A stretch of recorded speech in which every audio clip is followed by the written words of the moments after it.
Miracle 9. An Uncomfortable Heart Scan.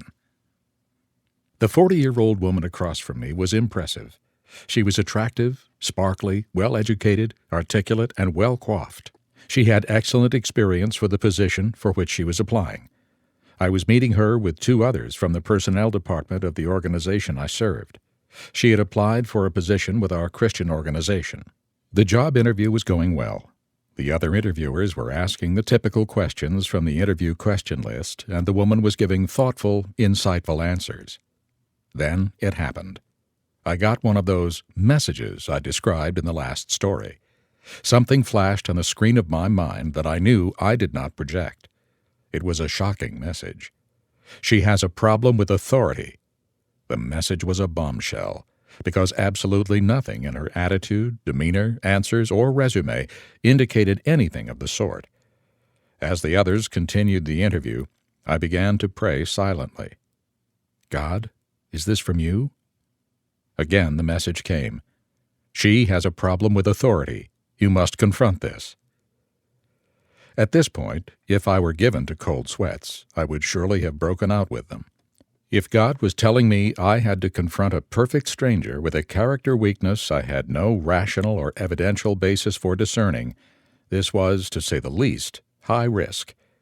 I wrestled with the thought of confrontation, wondered what the other HR people would think, but finally felt that not to address the issue would be disobedience to the divine voice within me. I looked for a break in the conversation. I cleared my throat and broke the silence of my secret prayer time. I began, You obviously are a very talented, competent, well-motivated woman and one extremely well-qualified to join our organization. But somehow, I get the feeling that you have a problem with authority.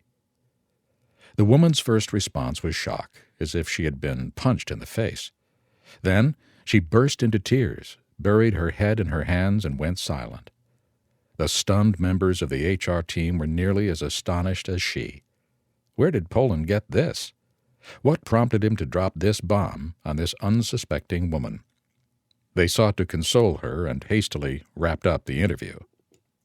After the woman departed, I awkwardly explained to my two colleagues that I had gotten this impression and felt the need to confront her with the issue. They were a bit skeptical, but the damage had been done. Later that day, I got a message that the woman was trying to reach me, and I returned her call. She wanted to meet, so we did. To say the least, that meeting was awkward. She began, Since this morning I have loved you and hated you.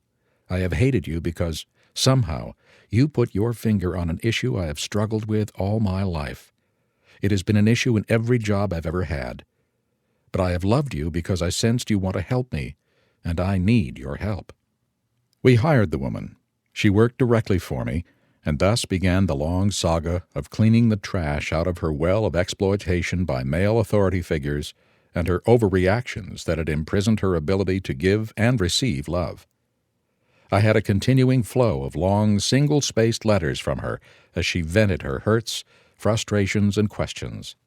Also, there were many long counseling sessions with my wife and with me. It was a 10-year journey, but she became a whole, well-adjusted woman, able to deal with authority, and able to love and be loved. To think that it all started with a message in a job interview, a message from one who scanned this hurting woman's heart and whispered in my ear. Not just a hunch, a miracle.